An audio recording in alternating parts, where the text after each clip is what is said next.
Hi, I'm Elliot. For 8 years, I thought I was in a marriage built on love. I gave everything, my time, my energy, my devotion, and in return, I became the punchline to my wife's jokes. She belittled me in front of her friends, laughed at my expense, and treated me like I was nothing. But the worst part, I let it happen. I told myself it was just her humor, that I was being too sensitive. I convinced myself that if I tried harder, if I loved her more, maybe one day she'd respect me. Then, one night, in front of a room full of people, she took things too far. She humiliated me, mocked me in ways that made even our guests uncomfortable. And as I sat there, frozen in my own home, I realized this wasn't love. That night, something inside me shifted. I started paying attention. The jokes weren't just jokes. The dismissive glances, the cold remarks, the way she downplayed everything I did, it wasn't an accident.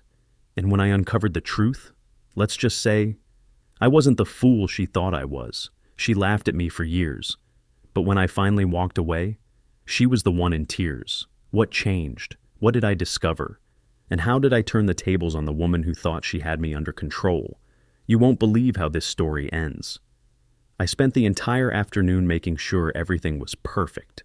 The table was set with precision, the wine chilled to the ideal temperature, and the meal, a carefully planned 3-course dinner, was nearly ready. I had checked and rechecked every detail, from the arrangement of the silverware to the lighting in the dining room. Tonight had to be flawless. Camilla wanted this dinner to impress her colleagues. She had insisted we host, emphasizing the importance of networking and building relationships. I wanted to do my part, to show her that I supported her career, that I could be the kind of husband she would be proud of. Despite everything, the coldness that had settled between us in recent months, the subtle jabs she made about my choices, my appearance, my ambitions, I still clung to the hope that tonight might be different. When she arrived home from work, she barely glanced at the effort I had put in. She walked past me with a brief nod, muttering a distracted, "Looks nice," as she checked her phone. A part of me deflated, but I forced myself to push past it. Maybe she was just tired. Maybe when the evening started, she would soften. Maybe she would see what I had done and, for once, appreciate it. The guests began to arrive, filling the house with the sound of laughter and conversation. I started to feel optimistic. People complimented the food, the ambiance, even the selection of music playing in the background. I watched as Camilla slipped into her social persona, confident, charming, effortlessly entertaining. She looked radiant, completely in her element, and I felt a flicker of pride. Perhaps, for just one evening, we could enjoy this together. But then, the conversation took a turn. It started subtly, just a light-hearted joke at my expense. Camilla, already on her second glass of wine, laughed a little too loudly as she recounted a moment from our marriage where I had, in her words, completely missed the mark. A few chuckles from the table. I smiled stiffly, playing along, not wanting to seem overly sensitive. Then she kept going. "You know," she said, swirling the wine in her glass, "when we first met, I thought Elliot was going to be this amazing catch, tall, successful, impressive in all the ways that mattered." Her colleague's husband grinned. "And he isn't?" Laughter rippled through the table. My stomach tightened. "Let's just say," Camilla continued, holding up her hand with her fingers barely apart, "some things don't measure up to expectations." The laughter was louder this time. Someone even clapped. I felt the heat rise to my face, but before I could react, she wasn't done. "Honestly," she said, still grinning, "it's like being married to a teenage boy, quick to start, quicker to finish, if you know what I mean." More laughter, a few awkward glances. Someone shifted uncomfortably in their seat, but the damage was done. I was burning inside, humiliated in my own home, in front of people I barely knew. I tried to swallow the lump forming in my throat. I had spent hours preparing this night, trying to make it special. And now I was the joke. I had always brushed off her comments in the past, telling myself she didn't mean them, that it was just her way of being playful. But this was different. This was deliberate. For the first time, I saw it clearly. This wasn't love. This wasn't affection masked in humor. This was something else entirely. The rest of the night passed in a blur. I went through the motions, forcing smiles, pouring more wine, clearing plates. I could feel the pity in the glances of some of the guests, the way their laughter had dulled after they saw my reaction. But Camilla? She carried on as if nothing had happened, still the star of the evening, still commanding the room. When the last guest left, she turned to me, completely unaffected. "Relax," she said, rolling her eyes. "It was just a joke. You're way too sensitive." I didn't respond. I couldn't. Instead, I cleaned the remaining dishes in silence while she scrolled through her phone, feet propped up on the couch, humming to herself. That night, she fell asleep almost instantly beside me, her breathing steady, peaceful, as if the evening had been nothing more than another event, another social obligation successfully executed. But I lay awake, staring at the ceiling. For the first time, I asked myself the question I had been too afraid to confront. Why am I still here? Morning light filtered through the curtains, but I hadn't slept. My body was heavy with exhaustion, but my mind wouldn't let me rest. The night before kept replaying in my head, Camilla's laughter, the way everyone at the table had looked at me, the feeling of heat crawling up my neck as I realized I had become the joke. I turned my head and looked at her, still sleeping peacefully beside me. How could she act as if nothing had happened, as if she hadn't torn me apart in front of our guests? For the first time, I allowed myself to acknowledge something I had buried for years. This wasn't new. It wasn't just about last night. It had always been this way. I stared at the ceiling, and the memories started coming, one after another, like glass shards cutting through the illusion I had been holding onto for too long. The first time she made a joke about my height at a party, and I laughed along with everyone else, pretending it didn't sting. The way she would innocently correct me in conversations with others, making it clear that I had misspoken, subtly painting me as incompetent. The times she would compare me to other men, her colleagues, her friends' husbands, always in a way that suggested I had somehow fallen short. I had told myself these were just little things, harmless jokes, nothing worth getting upset over. But last night had stripped away the excuses. She didn't respect me. She never had. I sat up, running a hand down my face, my chest tightening with something I hadn't fully allowed myself to feel before, resentment. It settled deep in my gut, solid and unmoving. I had always been so careful, so patient, willing to overlook the small wounds because I loved her. But love shouldn't feel like this. Beside me, Camilla stirred, stretching before opening her eyes. She blinked lazily, then gave me a sleepy smile, as if nothing had happened. "Morning," she murmured, voice thick with sleep. I didn't respond. She sighed, sitting up and rubbing her eyes. "Oh, come on, don't tell me you're still sulking about last night." I turned to face her, my voice level. "Sulking?" She rolled her eyes. "It was just a joke, Elliot. You need to stop being so sensitive. People tease their spouses all the time. It's not a big deal." I held her gaze, searching for even the smallest flicker of regret. There was none. Something inside me snapped into place, a decision, forming quietly but firmly. I said nothing as I got out of bed, grabbed my phone, and walked out of the room. The weight of what had been revealed to me in the past few hours was still settling in my bones, but I knew one thing with certainty. This wasn't over. Not by a long shot. I went through my morning routine on autopilot, but my mind was racing. The more I thought about it, the clearer everything became. Camilla had always been good at making me doubt myself. It was never outright cruelty, just small, needling comments, disguised as concern or humor.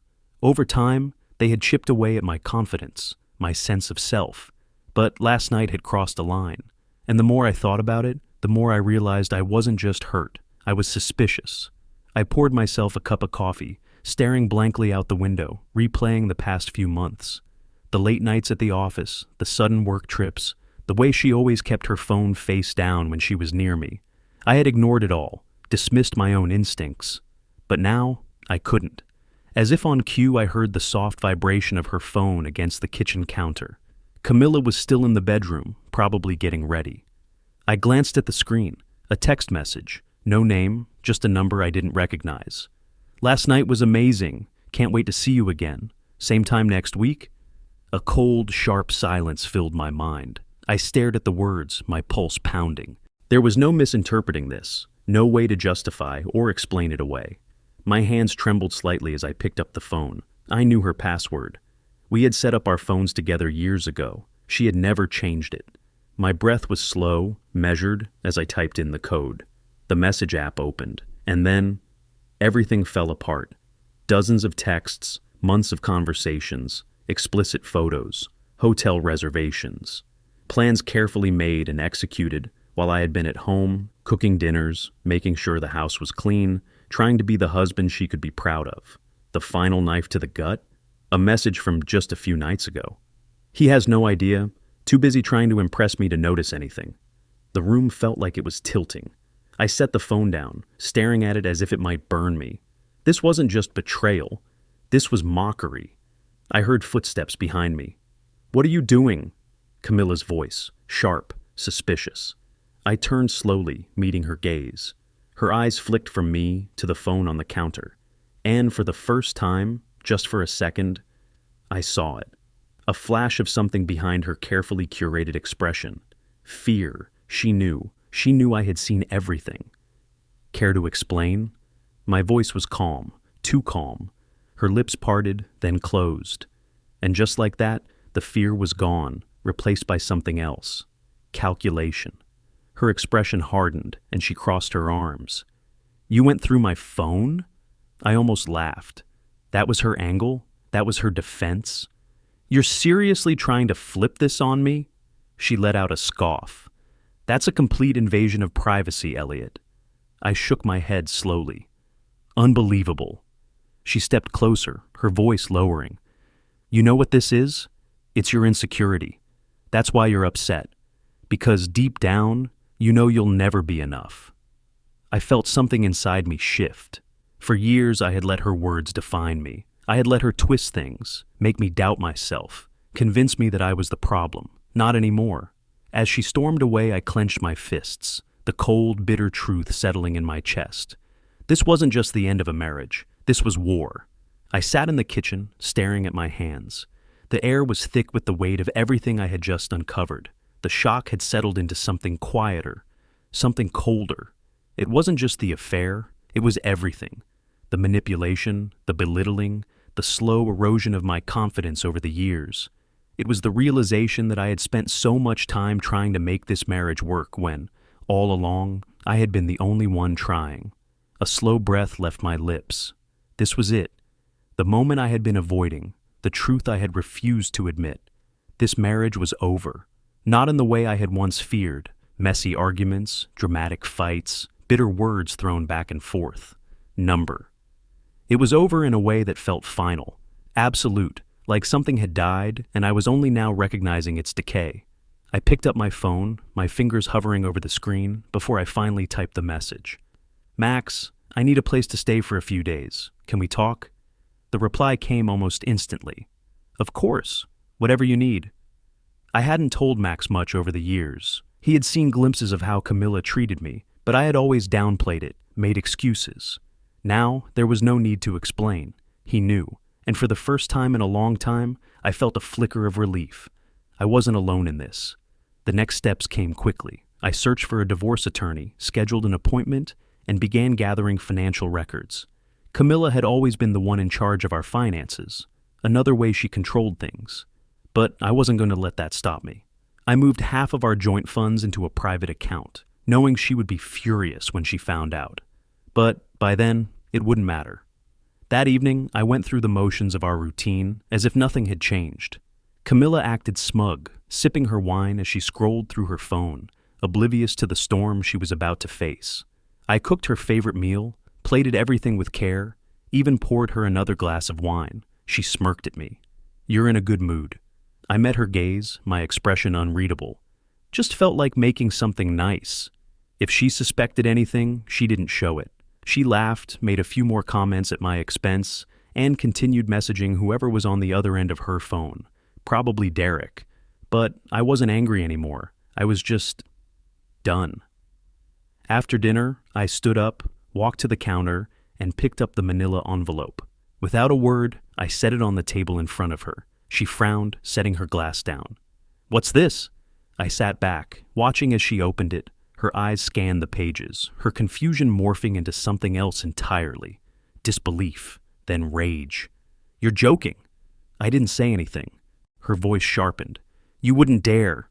Still, I said nothing. Then came the panic. "You'll never find someone better than me." I pushed my chair back, standing calmly. I picked up my coat, slid it on, and walked to the door. Camilla's voice followed me, rising in desperation. "Elliot, you can't just walk away from this." I didn't respond. The last thing I heard as I stepped outside was her scream, raw and furious. I kept walking. I didn't look back. I dropped my bag onto the passenger seat and shut the car door. My hands were steady, but my chest felt tight, as if my body hadn't caught up with my decision yet. Max sat in the driver's seat, silent at first, his eyes flicking toward the house behind me. Camilla was on the porch now, her voice sharp and cutting through the night air. "You're a coward! You'll come crawling back!" Max didn't move, waiting to see if I'd react. I didn't. I just stared straight ahead, feeling nothing but a dull exhaustion. He exhaled. "You ready?" I nodded. "Yeah, let's go." As we pulled away, I saw Camilla's figure in the rearview mirror, her arms crossed, her body rigid with fury. She didn't chase after us, she didn't beg. She just watched as I disappeared from her life. For the first time in years, I was free. The drive to Max's apartment was quiet, the silence between us comfortable. He didn't ask me questions right away, and I was grateful for that. I didn't have the energy to explain everything yet. When we arrived, he led me inside, tossing his keys onto the counter. "Make yourself at home. There's beer in the fridge. Guest room's down the hall." I sat down on the couch, rubbing my temples. "Thanks, man." Max leaned against the kitchen counter, arms crossed. "So, are you going to tell me what happened, or do I just assume it was as bad as I always thought?" I let out a breathless, humorless chuckle. It was worse. And so, I told him everything. The dinner, the humiliation, the years of subtle digs and manipulation, the texts. Derek. The moment I decided I was done. He listened without interrupting, his expression unreadable. When I finished, he just shook his head. "I should have said something sooner," he muttered. "I saw how she treated you, man. We all did. But I figured you knew what you were doing." "I didn't," I admitted. Or maybe I did, and I just didn't want to see it. Max didn't say anything for a moment, then clapped a hand on my shoulder. "Well, you see it now, and you got out. That's what matters." I nodded, but something gnawed at me. A buzzing sound cut through the moment. I glanced at my phone. "Camilla, you think this is over?" I clenched my jaw and put the phone face down. Max raised an eyebrow. "She already starting?" "Looks like it." "Block her?" I wanted to, but something told me this wasn't going to end with a few ignored texts. The next morning, I woke up feeling lighter. The world hadn't ended. The sun still rose. I made coffee, sat in silence, and for the first time in years, I didn't have to brace myself for whatever mood Camilla was in. But peace was short-lived. By lunchtime, the rumors started. A coworker passed me in the office, hesitated, then kept walking. Another whispered something to a colleague, their eyes flicking toward me. I could feel it, an invisible shift in the air. Then came the text from an old friend. "Man, I just heard what happened." "What the hell? You really just up and left her?" I stared at the screen, my stomach twisting. Camilla was spinning the story, making herself the victim, and people were buying it. That evening, I got a call from a mutual friend. "Listen," he said cautiously, "I just wanted to hear your side before I make any assumptions. Camilla's telling people you cheated, that you abandoned her." I closed my eyes, gripping the phone tighter. "She's lying," I said simply. "You believe her?" He hesitated. "I don't know, man. This isn't the Camilla I knew." I almost laughed. Of course it wasn't. The Camilla they knew was charming, friendly, the perfect wife. I hung up before I could say something I'd regret. It wasn't just friends. At work, my boss pulled me aside, asking if everything was okay at home. Someone had told him I was going through something and might not be reliable. I clenched my fists. She was trying to ruin me, and she wasn't done. That night, my phone buzzed again, an unknown number. "You'll regret this. Watch your back." I stared at the message, my skin crawling. I didn't need to guess who it was from. Camilla wasn't just angry, she was dangerous. I took a slow breath, forcing the tension in my shoulders to ease. Camilla wanted me rattled. She wanted me second-guessing myself, looking over my shoulder, questioning whether I had truly escaped. but I wasn't playing her game anymore. I locked my phone and set it down, exhaling. The apartment was quiet, the kind of silence that felt foreign after years of living under the constant weight of Camilla's presence. No passive-aggressive remarks over breakfast. No complaints about my clothes, my posture, the way I breathed too loudly when I was lost in thought. Just quiet. It felt unnatural, but also liberating. I sat back on the couch, letting the morning sunlight stretch across the floor. For the first time in years, I had no obligations beyond myself. The question now was, what next? I had spent so long trying to fix a marriage that was never meant to last that I had lost sight of my own ambitions. Work had been a way to escape, but was it what I really wanted? Did I even know who I was outside of Camilla's influence? My thoughts were interrupted by Max walking in, coffee in one hand, phone in the other. "Man, you've got to hear this," he said, shaking his head. I sat up. "What?" He tossed his phone onto the table. Derek's wife found out about the affair. I blinked. "What?" Max smirked. "It's all over the office. Apparently someone sent her proof, screenshots, receipts, the whole thing." A strange mix of emotions swirled inside me. Shock, satisfaction, maybe even a little vindication. I didn't know who had exposed him, but I wasn't about to pretend I felt bad about it. I reached for Max's phone, scrolling through the messages from mutual coworkers. Derek's wife wasn't just filing for divorce, she was taking half of everything. I let out a slow breath. So much for him thinking he got away with it. Max chuckled. "Karma's got a funny way of working, huh?" It was almost poetic. While Camilla had spent the last few days trying to ruin my reputation, her so-called real man was watching his own life crumble. But it didn't take long for Camilla to realize that the walls were closing in on her too. By the afternoon, my phone started buzzing again. Calls, texts, voicemails. I ignored every single one. Then, just as I was leaving work, she showed up. She was waiting by my car, arms crossed, her face twisted with fury. "You set me up," she spat the moment I got close. I stared at her, unamused. "I have no idea what you're talking about." Her eyes narrowed. "Don't play dumb, Elliot. You think I don't know? You wanted me to fall apart, just like you did. You wanted revenge." I let out a dry laugh. "Camilla, I haven't done a damn thing. You destroyed yourself." Her expression faltered, just for a second. Then the mask returned. "Derek's wife is taking him to court. His life is ruined. And you know what? You're no better than him." I tilted my head. "Is that what you tell yourself to sleep at night?" Her hands balled into fists. "You always needed me. You just don't realize it yet." I stepped past her, unlocking my car. "We're done here." She grabbed my wrist. For a split second, I saw it. Real desperation. Not just anger, not just manipulation. Fear. She was losing control, and she knew it. I pulled my arm free. "Stay away from me, Camilla." She opened her mouth to respond, but I was already getting into the car. I didn't look back.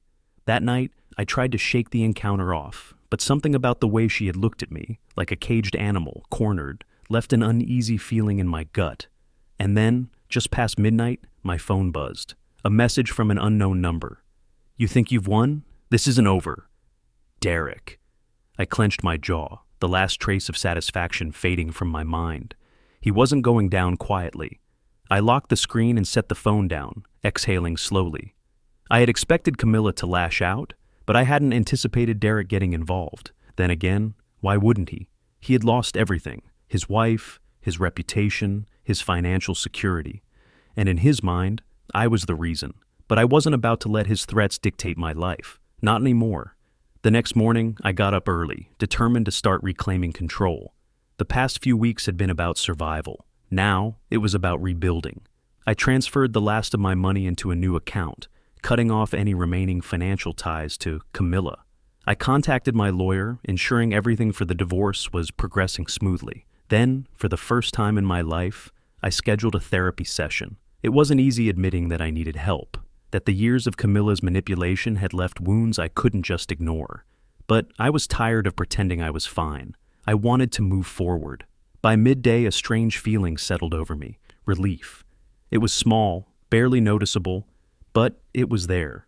For the first time in years, I was making choices for myself. Max noticed the change immediately. "Man, you actually look lighter," he said, as we sat on his apartment balcony, beers in hand. I smirked. "What, I don't have that haunted man stuck in a nightmare marriage look anymore?" He chuckled. "Not as much. You need to get out, though. Live a little." I hesitated.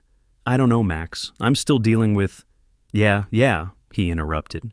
"But you've spent years dealing with her. You need to remember what it's like to be you." A few hours later, I found myself in a bar for the first time in years, surrounded by laughter, clinking glasses, and the hum of conversation. It felt foreign, like stepping into a world I had forgotten existed. But then, something unexpected happened. I laughed, not a forced chuckle, not a polite smile, a real, genuine laugh. And in that moment, I realized how much I had lost, not just in my marriage, but in myself. I was getting it back. But just as I started to feel that weight lifting, the past came creeping back in. That night, I got an email from an unknown sender. "You think you can just walk away? You'll regret this." My stomach twisted. It could have been Camilla. It could have been Derek. Hell, it could have been both of them working together. I deleted the email, but the unease lingered. The next day at work, my boss called me into his office. "Elliot, I have some good news," he said, sliding a folder toward me. "We've decided to promote you." I blinked. "What?" "You've been one of our most consistent employees for years. With everything going on, I wasn't sure if you'd be ready, but your work has been solid." I stared at the papers in front of me, disbelief washing over me. Camilla had spent years making me feel like I wasn't good enough, that I wasn't capable of more. But here it was, proof that she had been wrong. For the first time, I allowed myself to feel proud. That feeling lasted until I got home. As I pulled into Max's apartment complex, something caught my attention. A car parked across the street. It wasn't a neighbor's. It wasn't a guest's. It was the same car I had seen a few days ago. Watching. Waiting. A cold knot formed in my stomach. This wasn't just paranoia. The car was still there. Parked across the street. Engine off. Windows tinted too dark to see inside. I stood by my own car, gripping my keys tightly, forcing myself to breathe evenly. Maybe it was just coincidence. Maybe I was letting paranoia get the best of me. But deep down, I knew better. This wasn't random. Someone was watching. I turned away and headed up to Max's apartment, but even as I stepped inside and locked the door behind me, I couldn't shake the feeling that I wasn't alone. I barely had time to process it before my phone buzzed. Another email. "Congrats on the promotion. Let's see how long you keep it." My stomach twisted. This wasn't just about my personal life anymore. Whoever this was, Camilla, Derek, or someone they had pulled into their mess, was trying to get into my head, make me feel cornered. I wasn't going to let them. The next morning, I went about my routine as usual. Work, gym, lunch. I refused to alter my life just because someone was trying to intimidate me. But by the afternoon, I saw the car again. Near my office parking lot, then again outside the grocery store. This wasn't coincidence. And then, as if the universe had a twisted sense of humor, I got a message from my lawyer. Camilla was trying to claim financial compensation from me. "Alimony? Are you kidding?" I nearly laughed as I sat across from my attorney. "She's grasping," he said, flipping through the paperwork she had filed. "She has no real case. She makes more than you do, and you've been financially independent since the separation. This is just another attempt at control." I clenched my jaw. "So, she's wasting my time. Again?" "That's what she does," he said simply. "We'll shut this down, don't worry, but be prepared. She's not going to take it well." I already knew that. That evening, as I left the office, I wasn't surprised to see her waiting near my car. She was leaning against a nearby street lamp, arms crossed, dressed like she had just come from some high-profile event. She always had a way of making herself look composed, untouchable. But as I got closer, I saw the tightness in her jaw, the barely hidden frustration in her expression. "Running into me again?" I said dryly. She smiled, but it didn't reach her eyes. "Funny how that happens." I didn't respond, unlocking my car, but she took a step closer. "You can't really survive without me, can you?" she said, voice smooth, taunting. I finally turned to face her. "I'm doing just fine, Camilla." Her smirk faltered for a split second. "You think you've won, don't you?" "I know I have," I said, keeping my voice even. She let out a short laugh, shaking her head. You always were so naive. I exhaled slowly. You have no control over me anymore, Camilla. You lost. For a moment, just a brief one, something flashed in her eyes, uncertainty, a crack in her confidence. But then, just as quickly, it was gone. She scoffed, turning away. Enjoy your little victory, Elliot. Let's see how long it lasts. As I walked to my car, I heard her voice again, this time lower, more desperate. She was on the phone with someone.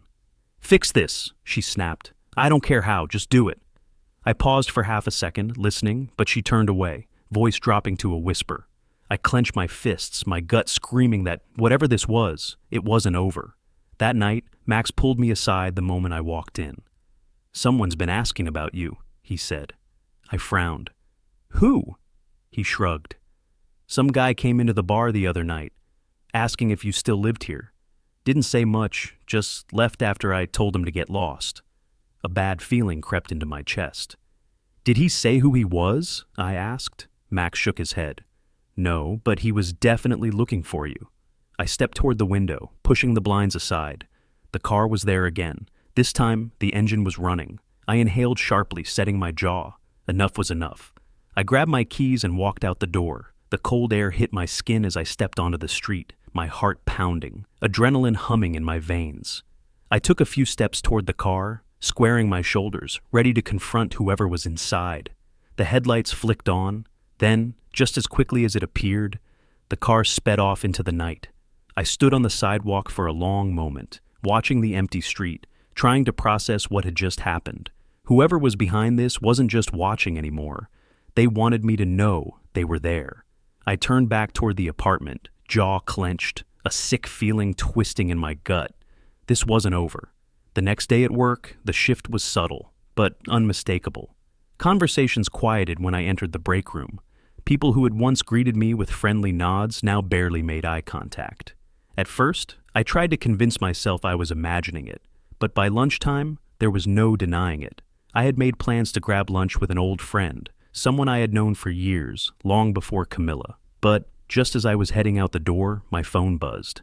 Hey, something came up. Can't make it today. Maybe another time. No explanation, no follow-up, just an abrupt, impersonal excuse. I frowned at the message, my stomach sinking. Camilla was working behind the scenes. She wasn't just attacking me directly, she was poisoning the people around me. By the time I got home, the weight of it all was pressing down on me. She was isolating me, and the worst part, it was working. That night, I ran into an old friend from our social circle at the grocery store, someone I hadn't spoken to since the divorce. At first, he hesitated, then his expression hardened. I heard what you did to Camilla, he said, voice cold. Didn't expect that from you. I felt my jaw tighten. What exactly did you hear? He scoffed. Come on, man. You walked out on her, left her with nothing, and now you're trying to ruin her financially? That's low. I let out a short, humorless laugh. That's what she told you? She didn't have to, he shot back. People talk. I stared at him, disbelief curling in my chest. Camilla was a master at playing the victim. She knew exactly how to spin the story, how to paint herself as the abandoned wife, and me as the heartless husband who had thrown her away. And people I had once called friends, were eating it up. You know what? I said finally. If you believe that, then we were never really friends. I walked away before he could respond, but the frustration burned in my gut. Camilla was taking everything from me, my reputation, my friendships, my sense of safety. I refused to let her take my sanity too. I needed to get ahead of this. Later that night, just as I was trying to clear my head, my phone buzzed again. A text message from an unknown number. You're all alone now. No one's coming to save you. I stared at the screen, my blood running cold. I called the number back immediately. No answer. I paced the apartment, my thoughts racing. This wasn't just Camilla spreading lies. This was targeted. This was a warning. I walked to the window, my gut twisting. The car was back, parked across the street, engine off, watching. I exhaled slowly, hands clenched at my sides.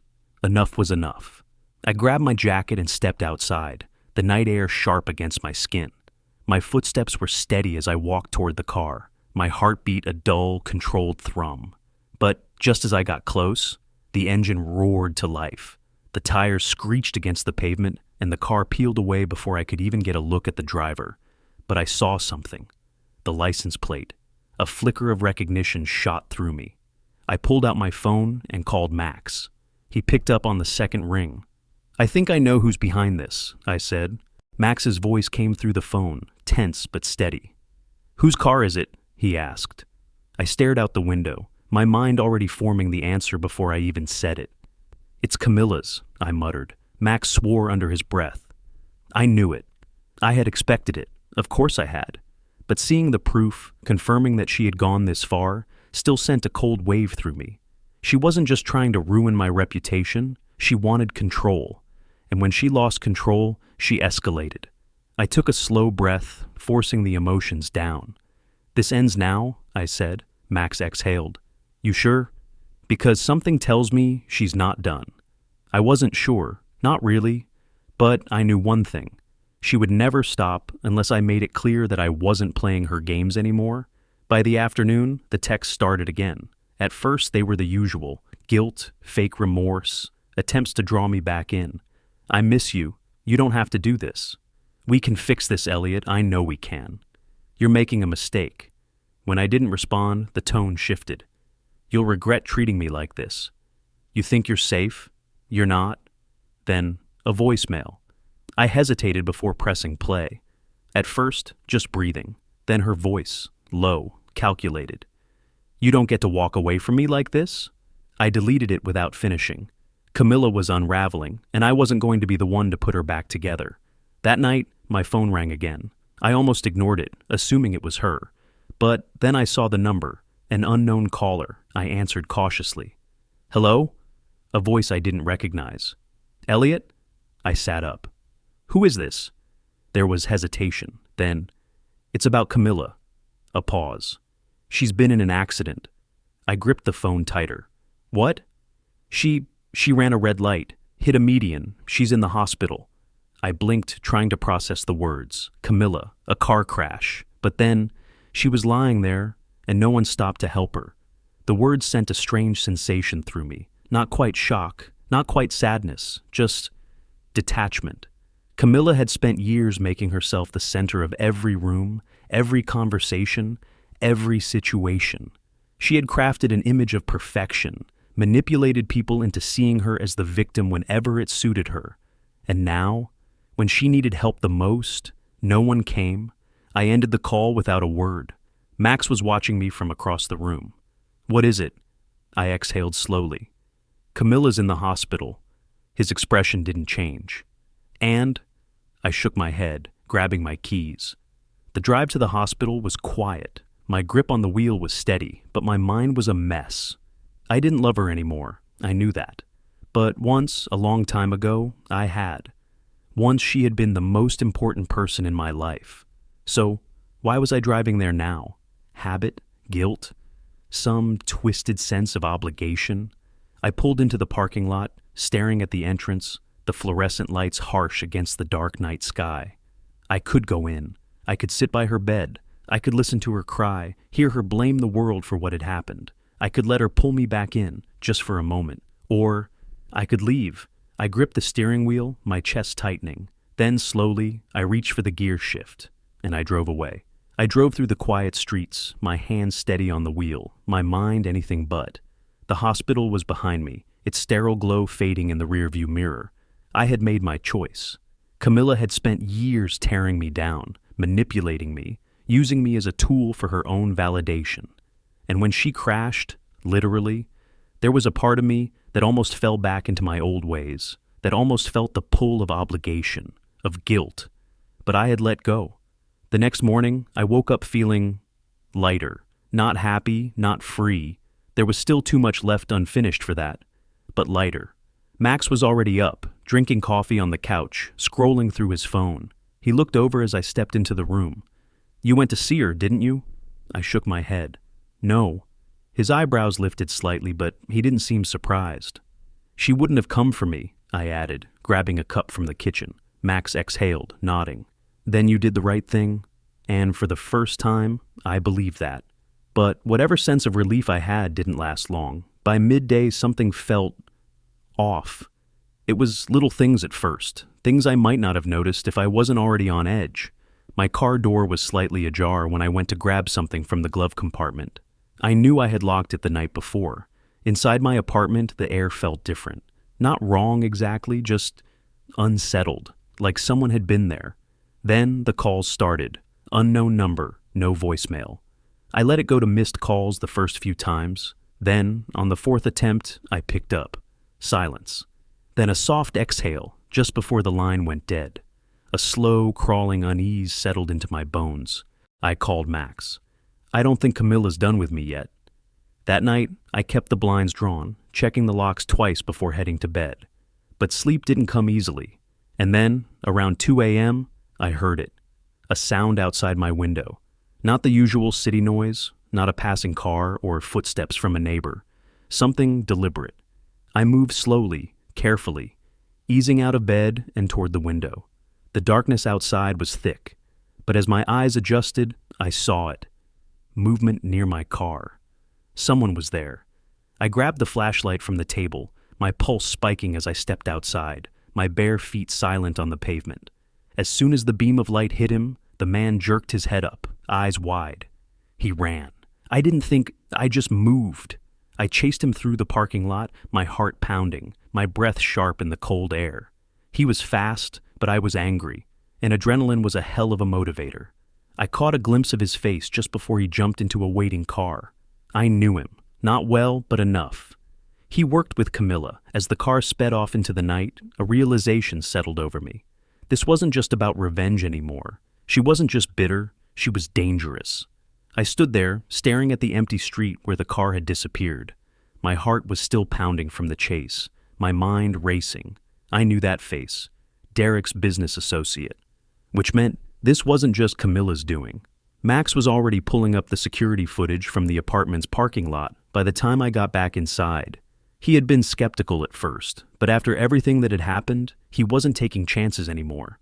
We watched the grainy black and white footage in silence, our eyes locked on the screen as a familiar figure appeared near my car. "Pause it," I said. Max hit the spacebar, freezing the frame. I leaned in, studying the man's face. It wasn't just some random guy Camilla had hired, it was someone connected to Derek. "This doesn't make sense," Max muttered. "Why would Derek be involved in this?" That was the question that kept gnawing at me. Camilla was unstable, manipulative, desperate for control. I had no doubt she would send someone to intimidate me. But Derek? He had always been arrogant, sure, but he wasn't reckless. He was calculated. He wouldn't get his hands dirty unless there was something in it for him. Unless... He wasn't working with Camilla anymore. Maybe he was protecting himself. I grabbed my phone and scrolled through my contacts until I found someone who might have answers. A former coworker. Someone who had been close to Derek before all of this. I sent a message. "Got a minute? Need to ask you something about Derek." The response came faster than I expected. "Call me." I stepped out onto the balcony and dialed the number, my pulse steady but my mind bracing for whatever came next. When he answered, his tone was tense. "You're not the first person to ask about him." I frowned. "What do you mean?" "He's been pulling back, cutting ties with certain people. It's like he's trying to disappear before something blows up in his face." "Camilla?" I asked. A pause. Then, "Yeah. He's been keeping his distance. Wants nothing to do with her anymore." I ran a hand down my face. "So why the hell is one of his guys following me?" "I don't know," he admitted. "But if I were you, I'd confront him, see where he stands." I ended the call, the pieces clicking into place. Derek had realized Camilla was a sinking ship, and he was jumping before she dragged him down with her. But that still didn't explain why I was being watched. There was only one way to find out. The next morning, I waited outside Derek's office. I didn't have to wait long. He stepped out around noon, looking every bit the polished businessman he had always been. Except now, there was something else in his posture, a nervous energy, a crack in the confidence he used to radiate so effortlessly. I stepped in front of him before he could get to his car. He stopped short, his face shifting from surprise to irritation. "What the hell do you want?" I crossed my arms. "Why is one of your guys following me?" Derek let out a sharp breath, running a hand through his hair. Look, Elliot, I don't have time for this. Make time. His jaw clenched. For a moment, I thought he was going to brush past me. But then his shoulders slumped and something in his face changed. Resignation. She's spiraling, he muttered. I knew it was only a matter of time. I narrowed my eyes. So, you did send someone after me? He shook his head. Not the way you think. I wasn't trying to scare you. I needed to know if you were planning something, if you were going to come after me. I let out a dry laugh. You think I care enough about you to go after you? I don't know what to think anymore, he admitted. But I do know I need to be as far away from Camilla as possible. And if she goes down, I don't want to be caught in the wreckage. She already is going down, I said. You just haven't admitted it yet. Derek exhaled, shaking his head. She was fun for a while, but I don't need fun. I need stability, and she's anything but that. I almost laughed at the irony. The man who had helped Camilla tear my life apart was now realizing that she was toxic, that she wasn't worth the destruction she left in her wake. She's alone now, isn't she? I asked. Derek didn't answer at first, then, quietly, yeah, she is. I studied him for a long moment. The man who had once been so smug, so untouchable, was now standing in front of me, admitting that he had made a mistake, that he had chosen wrong. Good luck, I said, stepping back. Derek glanced at me one last time, then got into his car and drove off without another word. And as I stood there, watching him disappear into the distance, a strange feeling settled over me. Not anger, not resentment, not even satisfaction. Just closure. Camilla had lost. She had no one left. Not Derek, not me, not the people she had manipulated. And for the first time since this nightmare began, I felt free. The feeling of closure lingered as I walked away from my confrontation with Derek. For the first time in years, I wasn't looking over my shoulder. I wasn't bracing myself for another attack, another cruel remark, another twisted game. Camilla had lost. I had won. And for the first time, I allowed myself to think about something other than surviving, living. That evening, I met Sophie for dinner. She was different from anyone I had been with before. Kind, grounded, sharp-witted, but without cruelty. She had a way of making me forget the past, of pulling me into the present. You seem lighter, she said, tilting her head as she studied me. I smiled. I think I am. For the first time, I meant it. The conversation flowed easily, and for the first time in a long time, I felt genuine happiness. No lingering shadows, no weight pressing down on my chest. Just two people enjoying each other's company. It felt like a new beginning. But Camilla wasn't done with me yet. That night, my phone buzzed with a message from an unknown number. I wonder if she knows the real you.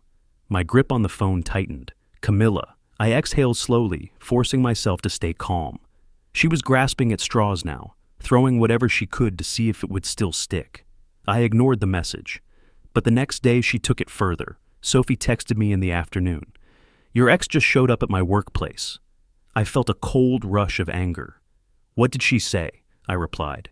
She tried to warn me, said you abandoned her, that you destroyed her life. My stomach twisted, not with fear, but with frustration. Camilla was trying to sabotage the one thing in my life that had nothing to do with her. I didn't hesitate. I got in my car and drove straight to Sophie's office. When I arrived, Camilla was still there, standing outside, arms crossed. She turned when she saw me, that familiar smirk playing on her lips. Elliot, she said smoothly. Long time no see. I ignored her and went straight to Sophie, searching her face for any sign of doubt, but she was perfectly calm. I see exactly who you are, she told Camilla, her voice unwavering. You don't need to convince me of anything. For the first time since I had known her, Camilla's mask cracked. She had always been in control, always able to manipulate situations to her advantage. But not anymore. She had no power here. No one believed her lies. No one cared about her games. She was truly alone. Her face twisted with anger, but she didn't say anything. She just turned on her heel and walked away, her heels clicking sharply against the pavement. I exhaled, running a hand through my hair, trying to shake off the tension she always seemed to bring. Sophie stepped closer, taking my hand.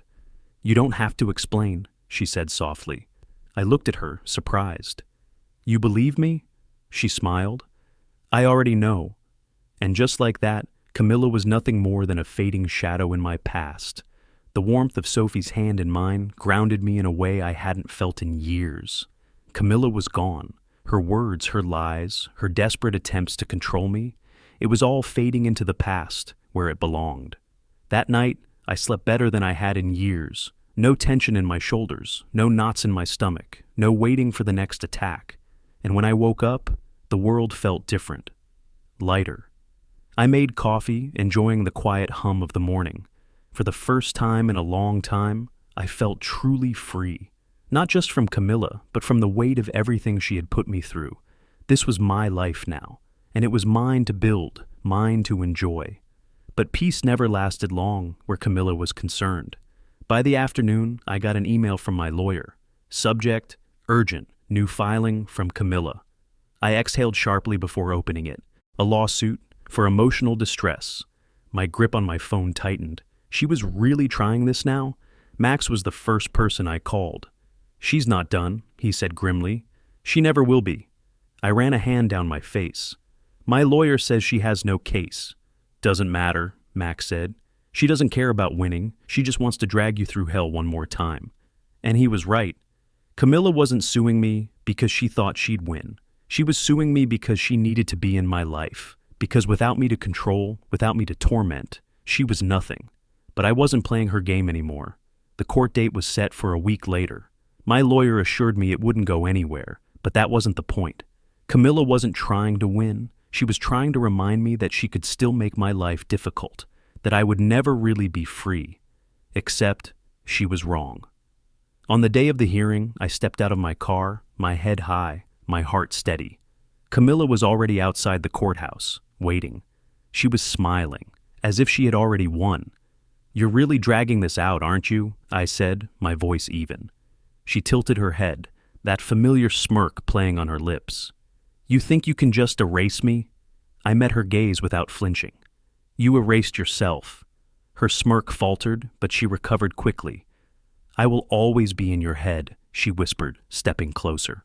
And maybe, once upon a time, that would have been true. Maybe, in another life, I would have let her get to me. I would have argued, fed into her chaos, given her the reaction she craved.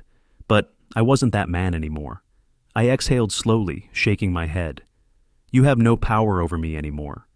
For the first time since I'd known her, she had no response, no comeback, no clever retort, just silence.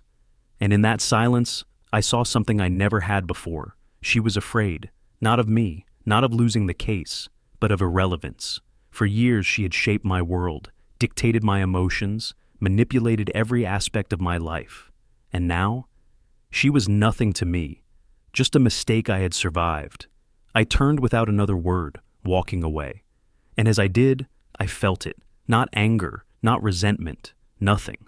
The courthouse faded behind me as I walked toward my car. I didn't rush. There was no anger in my steps, no lingering resentment, just an overwhelming sense of finality. For the first time, Camilla no longer had a hold on me. This time, I wasn't looking back. A month passed. Life was mine again. The chaos that had once consumed my every thought had faded, replaced by something unfamiliar. Peace. At work, my efforts were finally paying off. I had just closed a major deal, the kind that solidified my position in the company. My boss called me into his office that morning, handing me a promotion I never thought I'd have the confidence to pursue. That night, Sophie and I celebrated. "To moving forward," she said, clinking her glass against mine. I smiled. To finally leaving the past behind. And for the first time, I believed it. The weekend arrived, and for once, I allowed myself to enjoy it without looking over my shoulder. Sophie and I spent the afternoon in the city, exploring bookstores, stopping at a small cafe for coffee. It was the kind of day I once thought I'd never have. But just as I was about to let my guard down completely, I saw her. At first, I thought I was imagining it. A trick of the mind, a ghost from the past I had long since buried. But no, she was real. Camilla. Sitting alone in the corner of the cafe, staring down at a cup of untouched coffee. She looked different. Thinner, pale. The sharp confidence she had always carried was gone, replaced by something I had never seen before, defeat. She hadn't noticed me yet. I could have left. Walked right out of that cafe, continued my day, and let the moment pass. But something in me needed to see this through. I told Sophie I'd be right back, then crossed the cafe. Camilla looked up as I approached, and for a split second, I saw the flicker of something familiar in her eyes. Surprise, followed by something else. Not anger, not manipulation, sadness. "You were right to leave," she said softly. I froze. Of all the things I had expected, those words were not one of them. She glanced down at her coffee, stirring it absent-mindedly. "I lost everything, you know." I didn't respond. She let out a dry laugh. "Derek moved on. My friends, they stopped answering my calls. And you," she exhaled, "you got away." There was no venom in her voice, no bitterness, just quiet resignation. "You don't need my pity," I said carefully. She shook her head. "Number, I don't." Silence stretched between us. For the first time since I had known her, she had nothing left to say, and neither did I. I stood there for a moment longer, then nodded. "Take care of yourself, Camilla." I turned and walked away. This time, I didn't stop. This time, I let her go. And for the first time, I didn't look back. The door to the cafe swung shut behind me, and the crisp evening air wrapped around me like a quiet embrace. I had let her go. For the first time, Camilla was nothing more than a distant chapter in a book I had long since closed, and I was finally free. The next morning, I woke up with a feeling I hadn't experienced in years: lightness.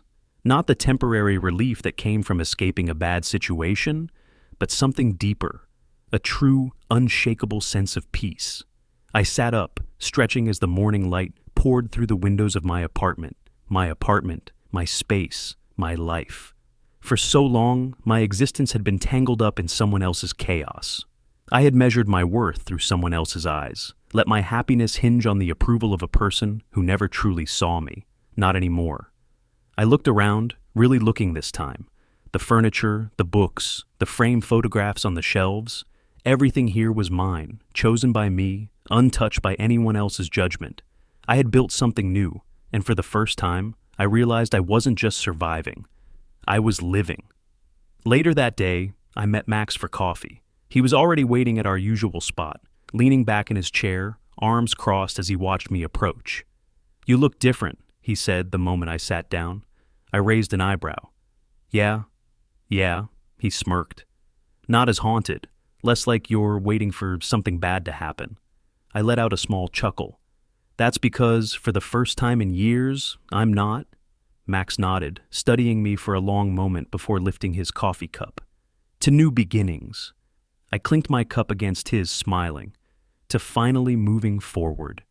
That night, Sophie and I sat on my couch, the city lights flickering outside the window. It was quiet, comfortable, the kind of stillness that didn't need to be filled with empty words. Eventually, I broke the silence. "I don't think I ever told you everything about Camilla," I admitted. Sophie looked at me, her expression open, patient. "You don't have to," she said. "I want to." And so I did. I told her everything, the way it started, the slow unraveling, the manipulation, the belittlement, the moment I realized I had to leave. "I spent years being told I wasn't enough," I said, my voice steady now. "But I know now, I always was." Sophie reached for my hand, her fingers warm against mine. "You always will be," she murmured. For the first time, I believed it. Later that night, I stood on my balcony, staring out at the glowing skyline. Everything felt different now. The weight on my shoulders, the tension in my chest, it was gone. I wasn't looking over my shoulder anymore. I wasn't waiting for the past to catch up with me. I was finally truly looking ahead. And this was what freedom felt like. The city lights stretched before me, twinkling in the quiet of the night. I took a slow breath, letting the cool air fill my lungs. This was my life now, not a battle for survival, not a series of tense moments waiting for the next storm, just life. And for the first time, I was excited for it. A few days later, I found myself back in my old neighborhood. I hadn't planned to come here, but something inside me wanted to see it one last time, not as the man I used to be, but as the person I had become. I walked past the places that once felt suffocating, the streets that held memories of arguments, silent car rides, forced smiles at dinner parties I never wanted to attend. And yet, As I looked around, I felt nothing. No anger, no sadness, no weight pulling me down. It was just a place now. Nothing more. I smiled to myself and turned away. There was nothing left for me here. That evening I met Max and Sophie for dinner. The restaurant was warm, filled with laughter and the soft clinking of glasses. The kind of atmosphere I had once avoided, too used to sitting in the tense silence across from Camilla. Now I welcomed it. Max raised his glass. To new beginnings. To the people who stuck around, I added, glancing at Sophie. She smiled, clinking her glass against mine. And to the ones who really see us. For the first time in my life, I was surrounded by people who cared about me, not because they wanted something from me, not because they needed to control me, but simply because they valued me. The best part of moving on? Realizing who was always there. A week later, Sophie surprised me with a weekend getaway. The moment we arrived at the cabin by the lake, I felt a calm settle over me. I watched her move around the space, unpacking our bags, humming softly to herself. She caught me looking and raised an eyebrow. "What?" she asked playfully. I shook my head, smiling. "Nothing, just this. This is what love should feel like." She walked over, lacing her fingers through mine. "Then get used to it." I squeezed her hand, letting the warmth of the moment settle in. For the first time, I wasn't waiting for the other shoe to drop. I wasn't bracing for criticism, for manipulation, for the inevitable moment when love turned into another battle. This was different. This was real. On the last morning of our trip, I woke early and stepped outside. The sun was just beginning to rise, casting soft hues of gold and pink over the water. I walked down to the shoreline, feeling the cool sand beneath my feet, letting the waves wash over them. This was the final step, not forgetting the past, not pretending it never happened, but finally letting go. Sometimes the hardest battles aren't the ones we fight with others. They're the ones we fight within ourselves. I spent years believing I wasn't enough, letting someone else define my worth. But in the end, walking away wasn't just about leaving her behind, it was about choosing me. Healing isn't about forgetting. It's about learning, growing, and knowing that you deserve more. So, if you've ever felt lost, broken, or trapped in someone else's version of your life, remember this. You are stronger than you think, and your story isn't over. If this journey resonated with you, don't forget to subscribe. There's more to come. And I'll be here, waiting for you in the next story.